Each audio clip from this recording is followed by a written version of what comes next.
그렇습니다. 5예배는 이제 누가복음 5장 27절 이하에 있는 말씀인데, 본가의 제목을 뭐라고 잡았냐면요, 죄인을 부르신 예수님, 이렇게 잡았습니다. 누구를 부르신 예수님이라고요? 죄인을 부르신 예수님이에요. 특별히 오늘 본문의 말씀에 등장하고 있는 죄인의 대표 명사였던 세리 레위를 부르신 그 말씀인데, 아주 귀한 말씀입니다. 그래서 세리 레위를 불렀어요. 다른 복음에는 마태라고 되어 있죠. 그래서 이 말씀이 32절까지 예수님께서 레위를 예수님의 제자로 부르신 대목 32절까지 나와 있고, 그래서 33절과 두 번째는 35절에서 금식에 대해서 다시 한번 예수님께서 교훈을 하신 말씀이고, 또 이것을 알아듣기 쉽도록 36절과 39절에서는 두 가지 비유를 들어서 다시 한번 예수님께서 그 비유의 말씀을 풀이해 주시는 그런 대목이에요. 자, 오늘 말씀의 제목에서 참 얘기했던 것처럼 예수님께서 레위를 부르셨습니다. 참 귀한 말씀인데 27절, 28절 한번 읽어보세요. 그 후에 나가사 레위라 하는 세리가 세관에 앉은 것을 보시고 나를 쫓으라 하시니 저가 모든 것을 버리고 일어나 쫓으니라. 예. 참 오늘 여기 누가복음에 아주 간략하게 기록되어 있는데 레위라는 세리가 세관에 앉은 것을 보시고 라고 되어 있습니다. 마태복음 9장 9절에 따르면 이 사람이 누군가 하면 마태입니다. 마태였어요. 근데 본문과 마가복음 2장 14절에서는 레위라고 기록을 하고 있어요. 이것을 보게 되면 이름이 두 개죠. 본명은 아마도 레위가 본명이고, 그리고 예수님을 만나고 난 다음에 예수님께서 뭐라고 이름을 바꾸게 하셨냐면 바로 마태라고 이름을 바꿔주신 거예요. 그랬죠? 이렇게 이름이 두 개 있는 사람들이 성경에 가끔 등장을 하게 되는데, 그 사람 대표적인 사람이 사도 베드로죠? 사도 베드로. 베드로의 본명이 뭐였는데요? 시몬이었습니다. 예수님을 만나고 난 다음 게바 또는 베드로라고 이름을 바꿔주셨지요. 그리고 또 여러분들이 잘 오해하고 있는 사람 가운데 한 사람이 누구냐면 사도 바울이에요. 사도 바울. 바울도 이름이 두 개입니다. 예수님을 만나기 전에 누구였고? 사울이었습니다. 사울. 예수님을 만나고 난 다음에는 바울이 됐어요. 바울이 됐습니다. 이름이 그러니까 두 개예요. 두 개. 바울이 됐습니다. 자, 그래서 이제 이 레위가 세관에 앉아가지고 그 일을 할 때에 예수님께서 레위에게 다가가신 거예요. 세리. 여러분들 세리 공무원 좋아하십니까? 세리 공무원이 여러분들 직장에 띵동하고 왔어요. 여러분 좋아하실 것 같아요? 네? 세무 공무원이 집에 왔어요. 아니면 직장에 왔어. 집보다도 직장에 갔어. 우리 교회도 마찬가지로 세무 공무원이 왔다. 별로 반갑지 않아요. 별로 반갑지 않아. 왜요? 뭐 하나라도 뜯어가려고 오는 사람들이죠? 그러니까 별로 안 반갑다고. 지금도 안 반가운데, 예수님 당시의 세리 공무원은 매국노였어요, 매국노. 왜 그랬는가? 이스라엘 민족 가운데에 좀 똑똑하다고 싶은 사람들을 세리로 세웠습니다. 세리로 세웠으면 우리나라 지금식으로 얘기하면 공무원을 세웠다는 얘기인데, 공무원이요? 공직을 맡았으니까 공무원이면 당연히 뭐가 나오죠? 나라로부터 뭐가 나와요? 월급이 나와요. 지금은 공무원은 월급 나와요. 그런데 죄송한 얘기인데 로마 시대 때 이때에는 세리로 세우고 난 다음에 녹봉이라고 얘기하죠? 우리 식으로 얘기하면 월급을 줬는가? 안 줬어요. 월급을 안 주니까 이 세리로 세운 사람들은 먹고 살아야 되니까 어떻게 해야 되겠죠? 로마에 만약에 예를 들어서 10분의 1을 세금을 낸다라고 하면 자기도 먹고 살아야 되니까요. 10분의 1만 거두면 먹고 살 수 있어요, 없어요? 먹고 살아요, 못 살아요? 못 살아요. 그러니까 10분의 2, 그래도 10분의 2나 거두면 그래도 양심적이게, 양심적이게 그렇게 안 거둬요. 그렇게 안 걷는다고. 해가 뭐 붙여가지고 그냥 절반도 양반이죠. 절반도 양반이야.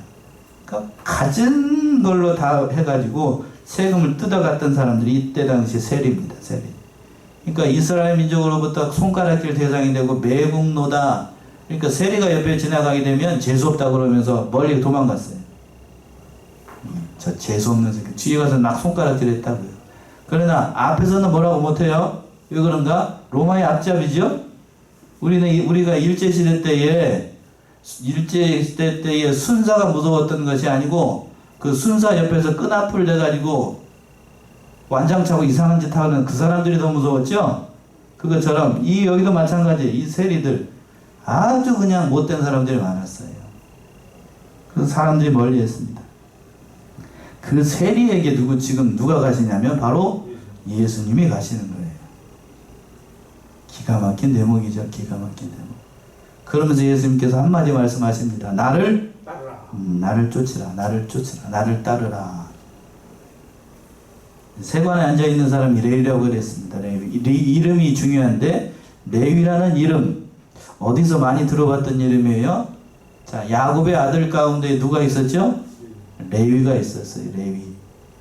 자, 야곱의 아들 가운데 레위가 있었는데 레위가 굉장히 다혈질이었습니다.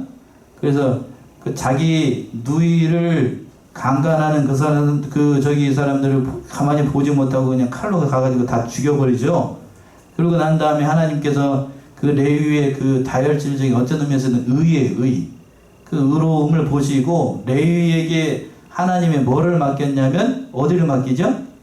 성막을 맡겨요. 성전에서 봉사하는 일을 누구에게 맡기냐? 바로 레위에게 맡깁니다. 그래서 왜 레위라는 이름이 중요한가? 이 레위라고 하는 아버지 어머니가 많은 이름 가운데에 레위라고 이름을 졌다는 얘기는 이 사람이 어떻게 살기를 원했지요? 레위처럼 또는 레위 지파처럼 어디에서?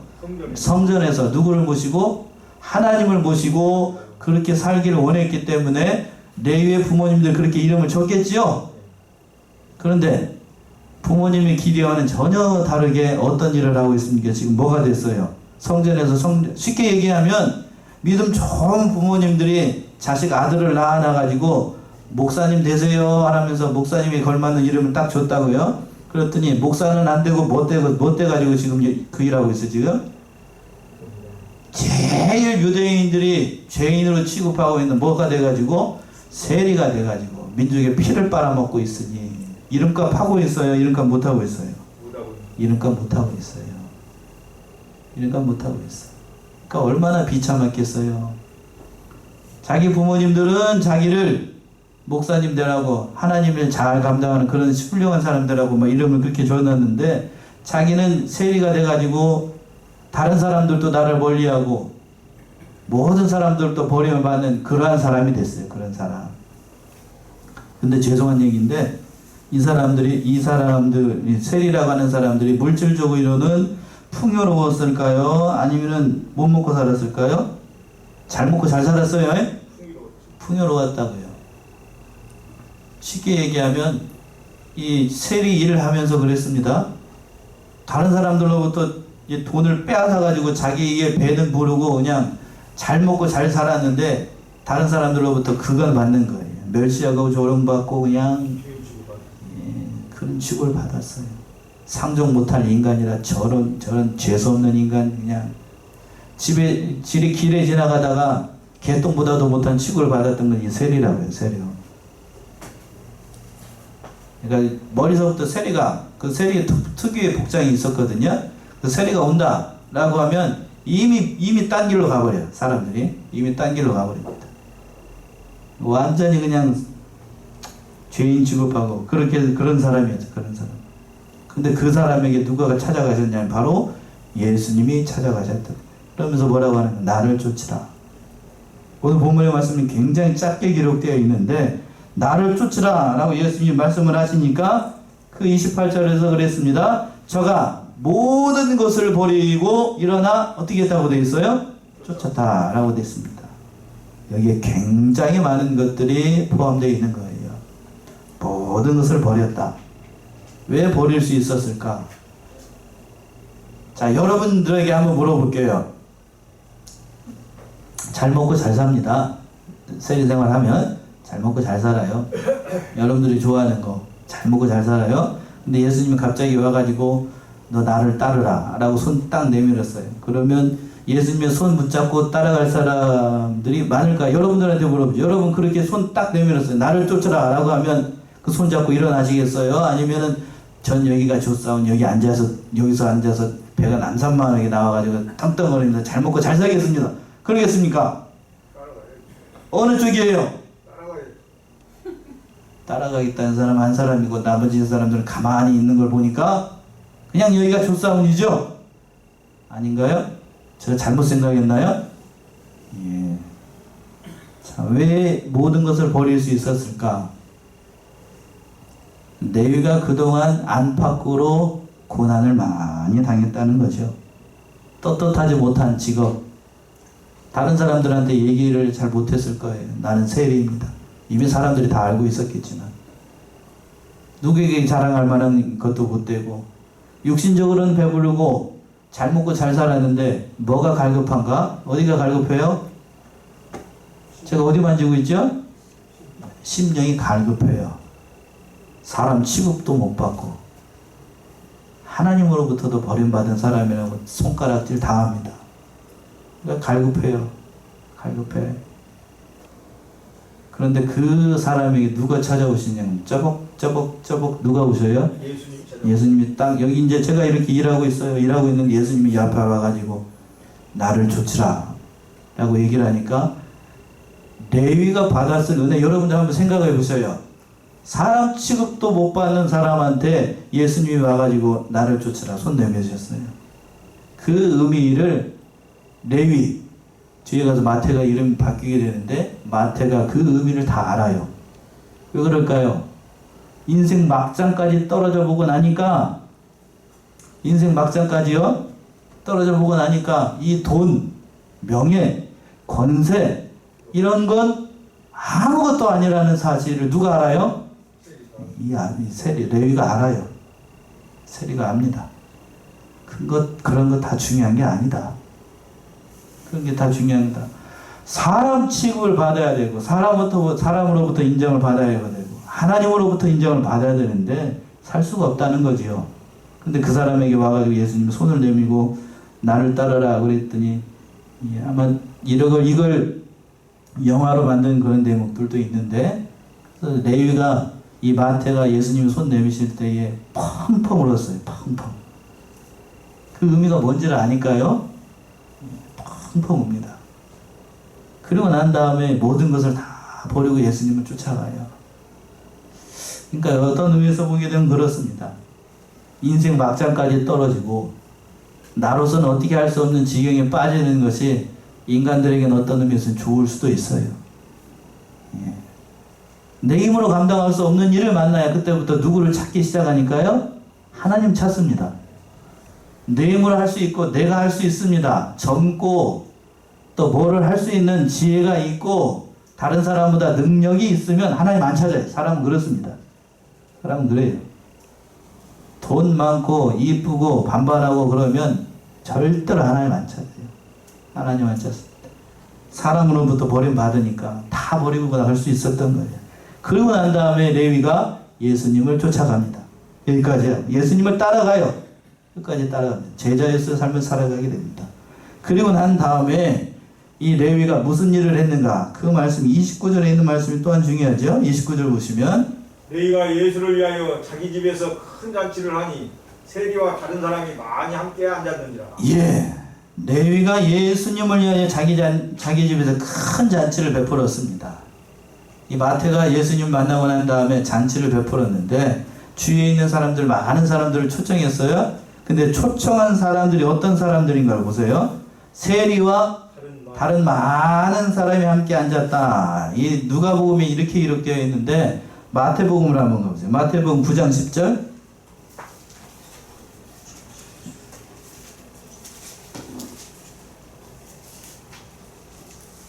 예수께서 마태의 집에서 앉아 음식을 잡수실 때에 많은 세리와 교인들이 와서 예수와 그 제자들과 함께 앉았더니, 예, 이 많은 세리와, 여기서 뭐라고 되어 있어요? 다른 사람이 아니고 죄인들이에요. 죄인들. 그러니까 세리와 다른 죄인들이 누구 옆에 있었습니까? 레위하고 예수님하고 예수님의 제자들과 같이 앉아 있었어요. 자, 보세요. 앞에서 그랬죠? 세리는 죄인의 대명사라고 그랬습니다. 죄인의 대명사예요. 그러니까 끼리끼리 모인다고 그쵸? 끼리끼리 모인다고. 다른 사람들이 다 세리로 있으니까 다른 사람들 다 떠나버려요. 친구들도 다 떠나버리고 가족들도 다 떠나고.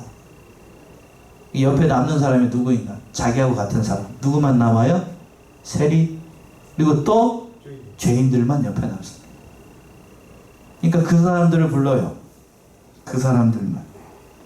자기와 같은 사람들만 불러요. 자기와 같은 사람들. 그러니까 여기서 중요한 사실은 뭔가, 예수님과 함께 잔치에 참여할 수 있는 사람은 누구와 같은 사람들? 세리와 같은 사람들, 또 죄인과 같은 사람들. 그 사람들이 함께 예수님과 함께 먹고 마실 수 있는 잔치. 이게 뭔가? 예수 안에서 뭐가 사함을 받는 은혜? 죄사함을 받는 은혜를 바로 이 세리들과 죄인들이 누리고 있었던 거예요. 그러니까 크게 귀한 거죠. 귀한 은혜. 바로 그 은혜가 지금 레위가 베풀었던 그 잔치집에 있었던 거예요. 참 귀한 은혜지요. 예수 안에서 그러니까 첫 번째로 받는 은혜는 무슨 은혜인가 하면 죄가 사해지는 은혜예요. 죄가 사해지는 은혜.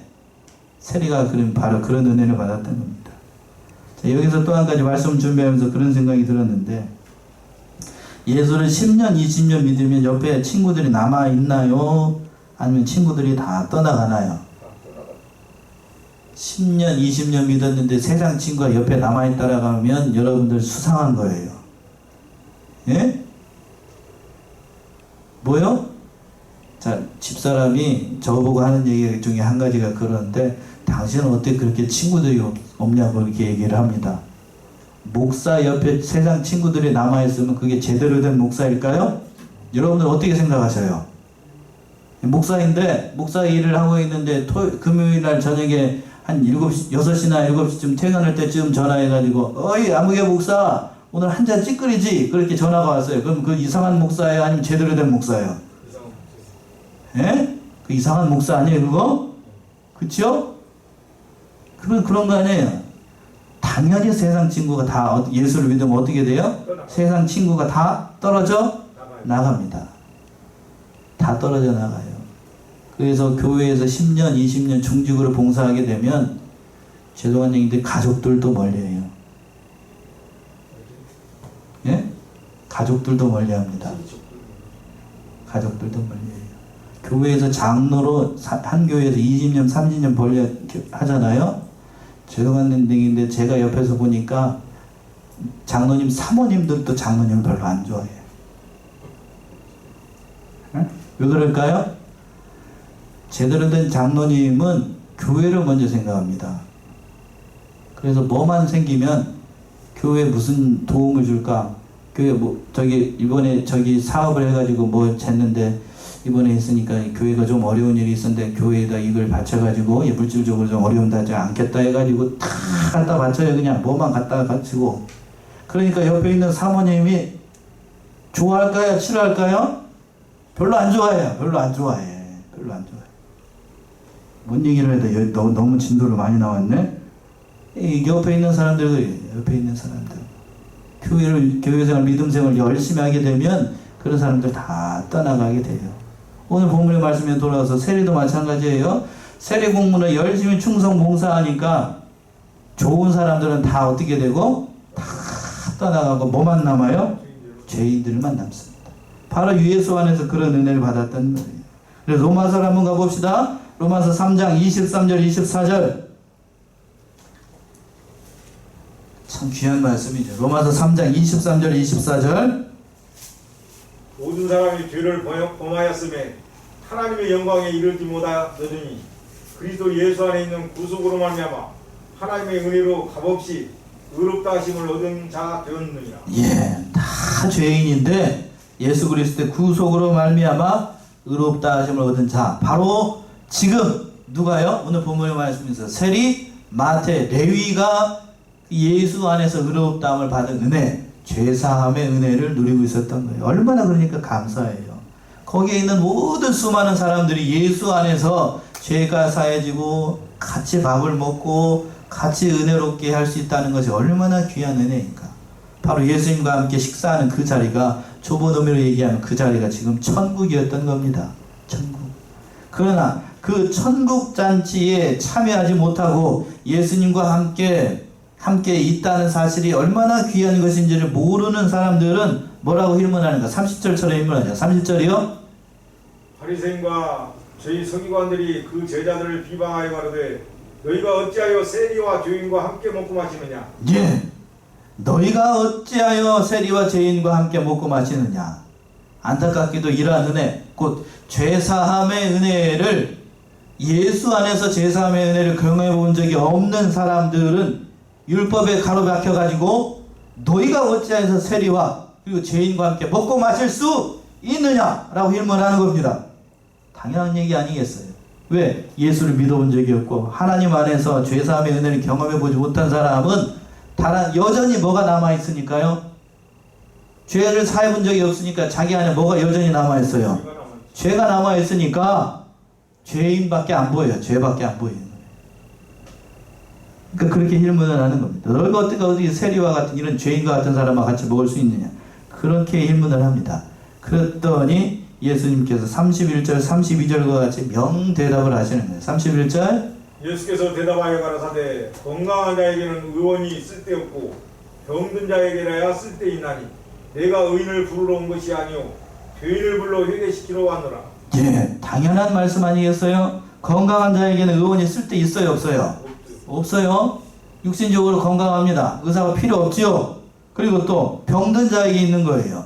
병이 들어가지고 골골하고 어디가 아픈 사람에게 의사가 필요한 거지 건강한 사람에게는 필요가 없다는 거예요. 그러면서 또 뭐라고 말씀하시냐면 내가 누구를 부르러 의인을 부르러 온 것이 아니오 죄인을 불러 회개시키러 왔다. 오늘 5절의 말씀하고 연장선상에 있네요. 예수님께서 오신 목적이 뭔가 의인을 부르러 온 게 아니에요. 여기서 중요한 의미가 담겨 있는데 스스로 의인이라고 생각하는 사람들은 누가 필요 없다는 의미도 담겨 있냐면 예수가 필요 없습니다. 스스로 의로워요. 스스로 구원의 길을 발견하고 나는 예수 없어도 하나님 잘 믿을 수 있습니다 하는 사람들은 예수님이 가까이 가지 않습니다. 의인이 필요 없어요. 그래서 서기관들과 바리새인들은 예수를 믿을 수가 없었던 거예요. 예수님이 필요 없으니까요. 그런 예수 필요 없죠. 어떤 의미에서는 예수님 필요 없어요. 잘 믿고 있으니까요. 그러나 스스로 병든 자다.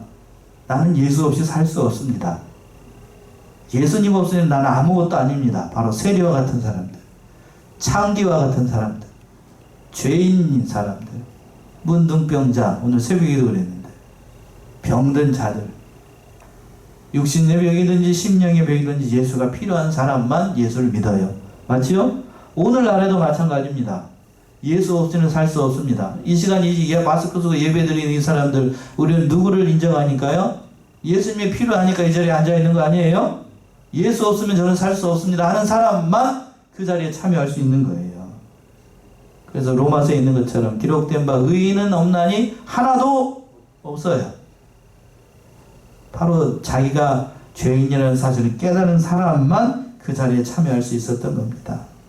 바로 그 사실을 예수님께서 첫 번째 레위를 부르신 사건을 통하여서 말씀하고 있는 겁니다. 여기까지가 첫 번째 내용인데, 자, 두 번째는 금식에 관한 교입니다. 빨리 한번 해봅시다. 33절이죠. 저희가 예수께 말하되 요한의 제자는 자주 금식하며 기도하고 바리새인의 제자들도 또한 그리하되 당신의 제자들은 먹고 마시나이다. 예, 금식에 대한 건데 예수님의 제자들이 예수님과 함께 있을 때에 금식하지 않았어요. 그래서 요한의 제자라고 하는 것은 세례 요한의 제자들을 얘기를 하는 겁니다. 세례 요한의 제자들도 스승인 세례 요한을 따라서 금식을 자주 했어요. 또 바리새인들도 역시 금식했는데 예수님의 제자들은 먹고 마시니까 이상하다는 이거죠. 그래서 여쭤보는 겁니다. 그랬더니 예수님께서 말씀을 하십니다. 34절 35절 예수께서 저희에게 이르시되 혼인집 손님들이 신랑과 함께 있을 때 너희가 그 손님으로 금식하게 할 수 있느냐? 그러나 그날에 이르러 저희가 신랑을 빼앗기리니 그날에는 금식할 것이니라.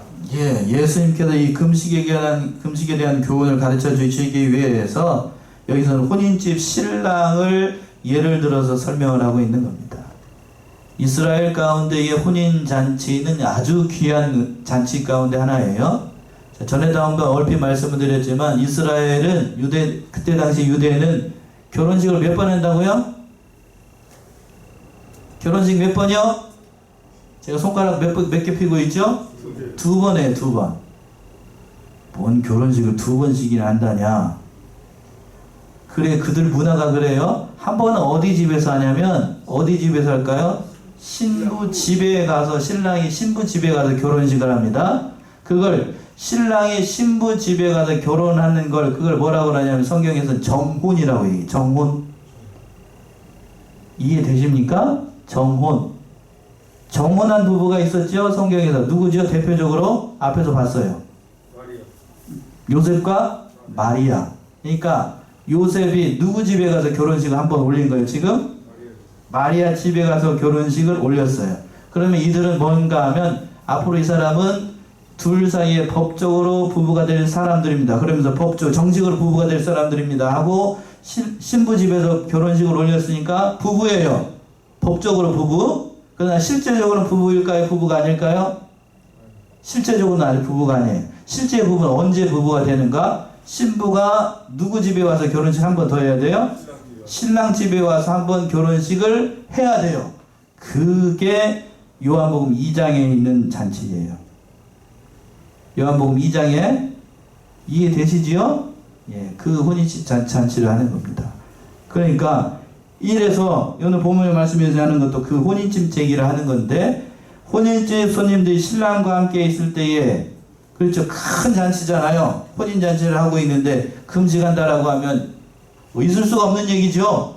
잔치라고 하는 건 먹고 마시려고 하는 건데 그 금식한다라고 말이 되지 않는 거니까, 여기서는 뭐 의미가 다른 의미거든. 영적인 의미는 신랑은 누구를 상징을 하는 거냐, 바로 예수님을 상징을 하고, 그리고 혼인집 잔치의 손님들은 누구를 상징하고, 예수를 믿는 모든 사람들을 얘기를 하는 겁니다. 그러니까 예수님과 함께 있는 사람들이 신랑이 있는데 같이 금식한다는 건 말이 되지 않는다는 얘기예요. 그런데 언제 금식을 하는가? 신랑을 빼앗기는 날, 예수님께서 십자가에 달리신 그날은 금식해야 된다는 얘기예요. 그 얘기를 해주시는 거예요. 자, 그래도 금식이라는 얘기가 나왔으니까 하나님께도 기뻐하시는 금식. 우리가 금식하는 이유가 뭘까? 금식기도 해보신 분들은 더 아시겠지만 내 목소리를 누구에게 상달하기 위해서죠? 하나님께 상달하기 위해서 하는 거예요. 근데 하나님께서는 금식을 위한 금식은 하나님께서 원하시지 않아요. 다른 사람에게 보이기 위해서. 다른 사람들에게 나 금식합니다. 40일 금식했습니다. 며칠 금식했습니다. 하는 걸 하나님 기뻐하시지 않습니다. 먼저 다른 것을 해야 된다라고 얘기했어요. 이사야를 한번 가봅시다. 이사야 58장 4절에서부터 6절.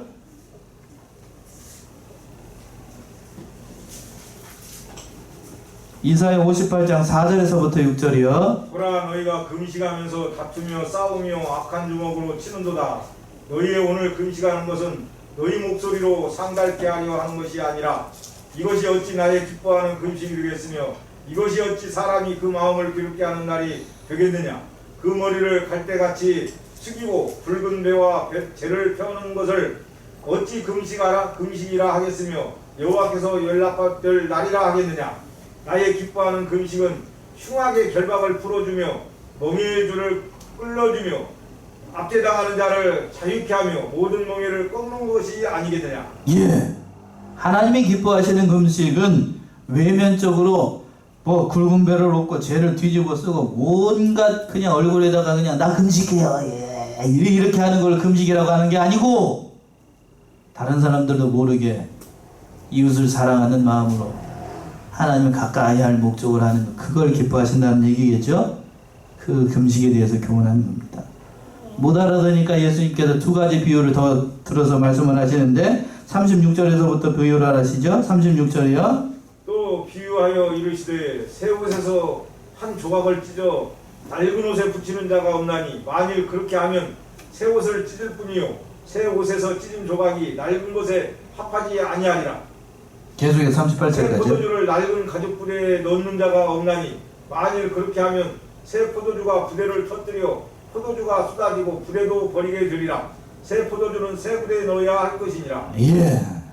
두 가지 비유를 들어서 예수님께서 이 금식에 대한 교훈을 계속해서 말씀하시는 건데, 이 낡은 옷이라고 하는 것은 유대의 잘못된 그 유대적 사고를 가리키는 겁니다. 새 옷은 누구를 가리키는 거고요? 예수 그리스도를 통해서 일어나는 새로운 그 질서, 새로운 가르침을 얘기를 하는 거예요. 그러니까 새 옷을 가리다가 헌옷 세대가 되면 당장은 좀 입을만 합니다. 그러나 여러분들 양말 기어보셨어요? 권사님 많이 기어보셨을 것 같은데, 양말 빵꾸 나게 되면, 저도 엄지발가락이 길어가지고 위에가 빵꾸 나요. 그래서 그 헝겊을 가지고 덧대 놓게 되면 그 잠시 동안은 쓸모가 있어요. 그런데 양말 기어놓으면은 어디가 빵꾸가 나던가요? 기어놓은 자리가 빵꾸 나던가요? 아니면 기어놓은 자리 옆에가 빵꾸가 나던가요? 그렇죠? 왜 그렇죠? 보통 기어놓는 자리는 새 걸로 기어놓죠. 그러니까 전에 있던 자리는 헌놈이잖아요. 그러니까 새 놈이 어디를 잡아당겨요? 헌놈을 잡아당기니까 그 이어놓은 그 자리가 또 빵꾸가 납니다. 그 얘기를 지금 하시는 거예요. 그 얘기를. 그러니까 기어봐야, 새 옷은 기어봐야 쓸데가 없다는 얘기고, 또 새 포도주는 예수 그리스도를 통해서 일어나는 모든 생명의 역사를 가리키는 거예요. 그러나 새 포도주를 낡은 포대에 넣게 되면 어떻게 되는가? 새 포도주가 굉장히 새 포도주. 예전에 지금은 포도주를 담글 때에 그 오크통이라고 해서 통에다가 하지만, 유대 나라는 포도주를 담글 때에 이 가죽 푸대에다 넣나 봐요. 가죽 푸대에다가. 그래서 포도주는 발효가 되잖아요. 발효가 되게 되면 안에서 이렇게 빵빵하게 부풀어 올 거 아니에요. 새 푸대에 담게 되면 어느 정도 팽창력이 있어가지고 그걸 견딘답니다. 그런데 낡은 가죽 푸대에다가 새 포도주를 넣게 되면 낡은 가죽 푸대는 견디질 못하지요. 그러니까 빵 하고 어떻게 될까요? 견디지 못하니까 터져버립니다.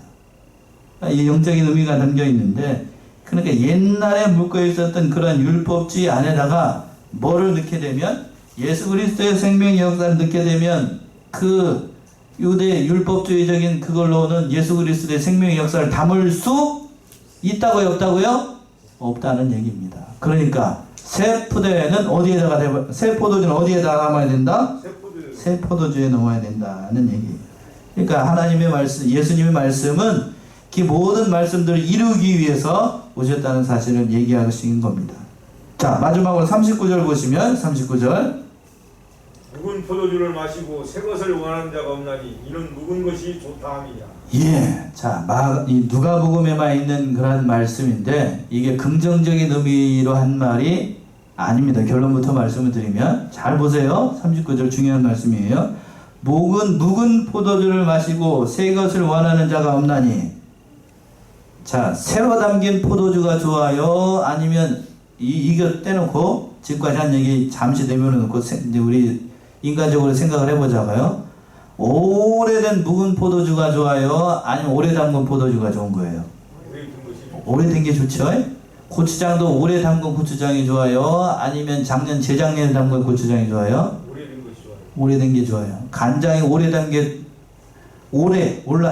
담근 간장이 좋은 겁니까? 아니면 10년 묵은 간장이 좋은 거예요? 예? 오래된 게 좋은 거죠. 오래된 게 좋아요. 세상적 관점으로는 그렇죠. 오래된 게 좋아요. 그런데 오늘은 그 말씀이 아닙니다.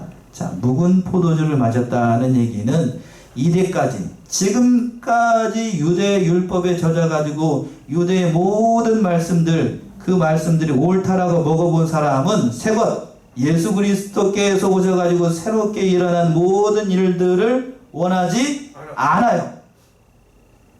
그 얘기예요, 그 얘기.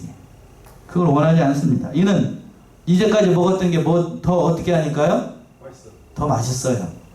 간장 먹어보고 고추장 먹어보고 묵은 포도주 먹어보고 된장 먹어본 사람은 예수님께서 오신 생명의 말씀을 전해줘봐야 에이 맛없네 라고 하는 거예요. 이제 뭔 얘기인지 아시겠어요? 그 얘기를 하는 거예요. 그 얘기. 그러니까 긍정적인 의미가 아니고, 이제 유대 율법주의에 꽉 쪄들어가지고 예수를 영접하지 않는 사람들은 옛날 사고에 사로잡혀 있다는 얘기입니다. 옛날 사고에서. 그러니까 옛날 사고에 사로잡힌 사람들은 예수를 영접할 수 없다는 얘기예요. 없다는 얘기. 뭔 말씀인지 아시겠죠? 그러니까 영의 길은 새로운 생명의 길인데, 십자가의 길인데, 옛날 사고의 방식에 사로잡혀 있으면 그 생명의 길을 접할 수 없다는 말씀입니다.